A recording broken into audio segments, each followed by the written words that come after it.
I was going through and I was debiting accounts receivable. If I debit accounts receivable, what happens to accounts receivable? Does it make it go up or down?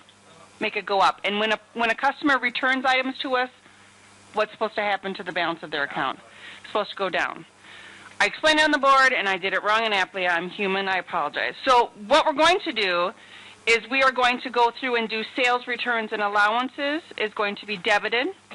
Sales tax payable will be debited, and then accounts receivable will be credited. So it'll be exactly the same thing. We're going to put sales returns and allowances first, and then sales tax.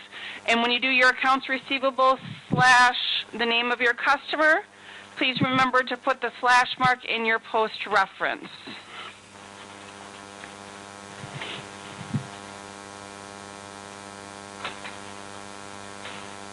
So again, starting with sales returns and allowances for CM 41, and that'll be a debit of $457.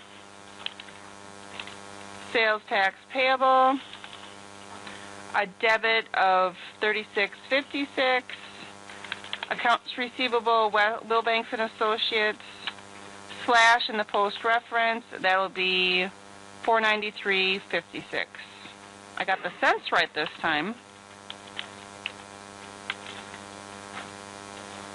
Sales returns and allowances for the second one would be CM 42 for $67. Accounts receivable, Westfall High School, / in the post reference, and a $67.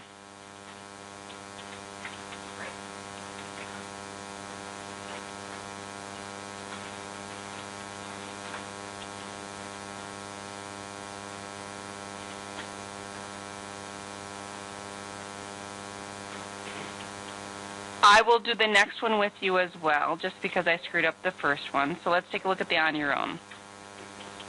On your own, we're going through and doing it for city lighting. The month that we're completing it is July. The first transaction reads, on July 3rd, granted credit to Carver High School for damaged merchandise, $46, no sales tax from S642 for credit memorandum 86. The first thing I have to do is get the product off, so that'll be sales returns and allowances. CM 86 for $46. Accounts receivable, Carver High School, / in the post reference for $46. You will notice in this one that it did tell us that it was for damaged merchandise.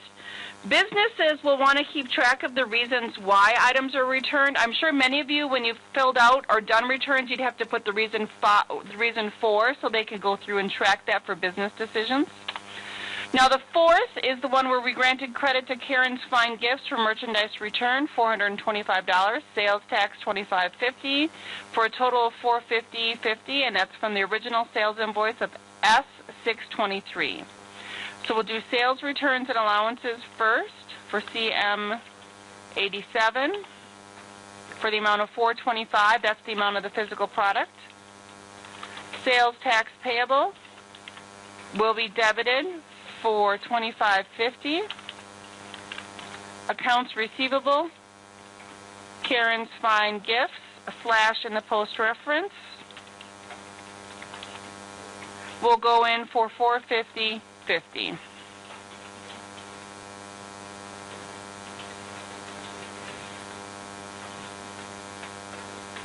That should have been a bunch of very easy points for you.